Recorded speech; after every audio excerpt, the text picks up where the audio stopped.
La première chose, c'est bien de redire le souci qu'a le chef de l'État et le chef du gouvernement, le ministre de l'Éducation nationale, de permettre le retour des enfants à l'école. C'est un impératif pédagogique, c'est un impératif de justice sociale et surtout c'est très important pour les enfants qui auraient des difficultés à suivre les enseignements à distance parce qu'ils risquent de décrocher et c'est vraiment très très très important d'éviter que leur scolarité soit impactée plus longtemps encore par la période de confinement. Donc il y a un moment où il fallait envisager la reprise de l'école, mais évidemment envisager la reprise de l'école dans le respect des objectifs de santé publique, parce qu'il est tout à fait primordial que la santé des enfants, la santé des personnels enseignants et non enseignants qui encadreront les enfants soit absolument préservée. Donc les règles sanitaires sont un impératif absolu.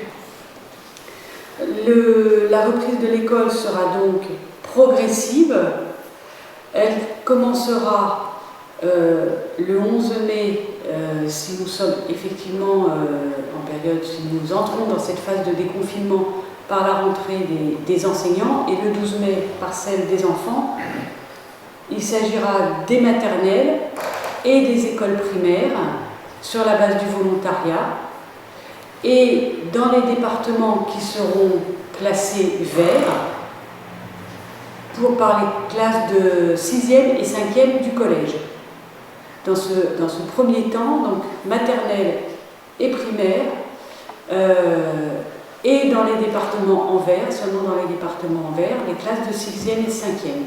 Et c'est sur la base du volontariat, c'est-à-dire que les parents ne sont pas obligés de mettre leurs enfants à l'école, ils peuvent choisir de continuer, de les garder à la maison et de les faire bénéficier du seul enseignement à distance qui continuera bien sûr, évidemment.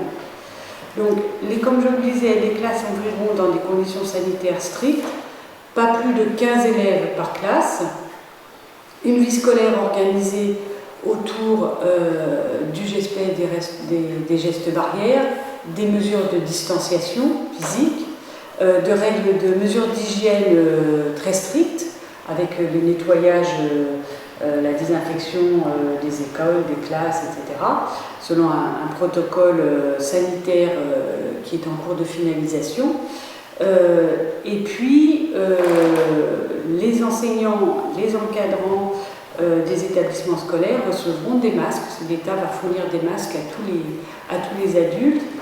Et l'État en fournira aussi aux collégiens qui n'en auraient pas, parce que les collégiens auront l'obligation de porter des masques. En revanche, les masques sont déconseillés pour les enfants de maternelle et ne sont pas recommandés pour les écoles primaires. Il y aura des masques pédiatriques à disposition si jamais un enfant déclarait des symptômes qui pourraient laisser craindre une contamination, auquel cas les enfants seraient immédiatement conduits à l'infirmerie et dotés de masques. La scolarité, elle prendra 4 formes possibles. La présence en classe, l'enseignement à distance qui perdurera, la possibilité, dès lors qu'il y aura des locaux disponibles, de proposer aux enfants une partie de leur temps à l'étude, et puis la possibilité d'effectuer un certain nombre d'activités autour du sport, de la santé, de la citoyenneté, de la culture. Donc c'est quatre dimensions qui vont être associées pour gérer l'ensemble du temps scolaire et périscolaire des enfants qui reprendront l'école à partir du 12 mai. je finis et je passe la parole à l'UFAM. Évidemment, c'est un travail qui doit être conduit de façon adaptée à la situation locale. Les mêmes règles, ce ne sera pas exactement les mêmes règles partout.